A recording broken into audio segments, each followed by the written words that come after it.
খলিফা প্রতিষ্ঠা করা ফরজ।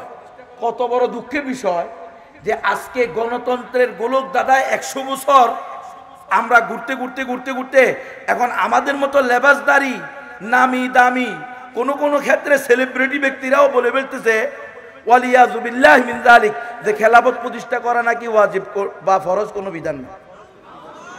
হায় হায় হায় হায় হায় হায় হায় হায়, এটা হলো গণতন্ত্রের বিস্ফল। গণতন্ত্র মানতে মানতে গণতন্ত্রের অধীনে গোলামি করতে করতে নিজের অস্তিত্ব বলছে, নিজের দায়িত্ব বলছে। একজন আলেম কিভাবে বলতে পারে, কিভাবে বলতে পারে খেলাফত আমাদের ফরজ দায়িত্ব না? খলিফা প্রতিষ্ঠা করা বলে আমাদের ফরজ দায়িত্ব না, ওয়াজিব মানে কি? হ্যাঁ, হায় হায় রে, কি রে?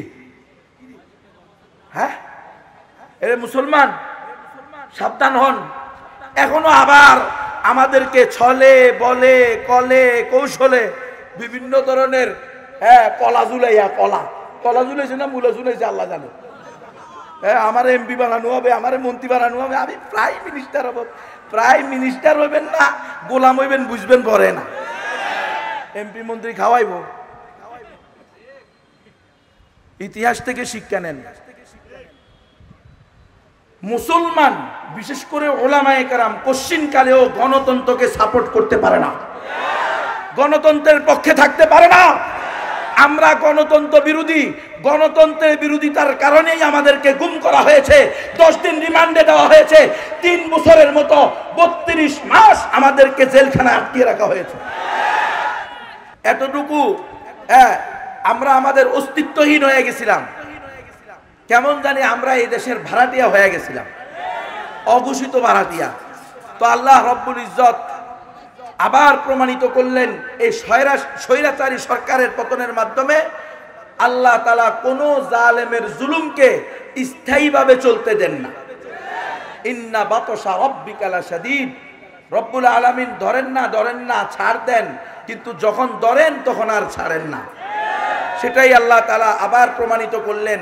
আলহামদুলিল্লাহ, পুরা দেশবাসীর মধ্যে এক ধরনের একটা স্থিতিশীলতা, মানুষের ভিতরে এক ধরনের দিলি ইতমিনান এহসাস হইতেছে, অনুভূতি হইতেছে যে সব মানুষ, ধর্ম বর্ণ নির্বিশেষে সবাই খুশি। তবে এটাকেই আমরা চূড়ান্ত বিজয় মনে করি না। চূড়ান্ত বিজয় শুধুমাত্র সেই দিনই হবে যেই দিন এই দেশে খেলাফত প্রতিষ্ঠা হবে।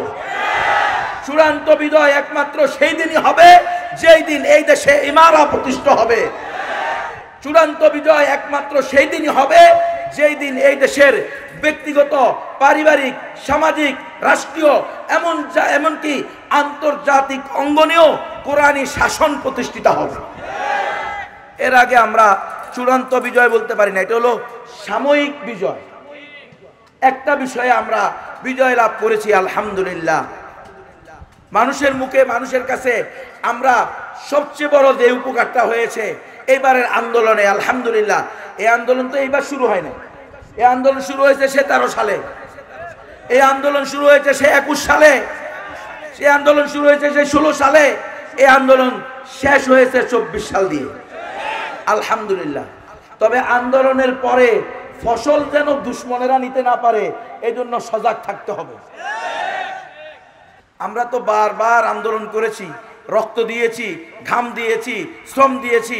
আমাদের আকাবির আসলাফরা সেই ইংরেজ খেদাও আন্দোলন বলেন আর পাকিস্তানের জুলুম খেদাও আন্দোলন বলেন, সব আন্দোলনে রক্ত দিয়েছি, জান দিয়েছি, কিন্তু ফসল উঠিয়ে নিয়েছে, ঘরে আম কুড়িয়ে নিয়েছে কিন্তু আমাদের দুশ্মনেরা।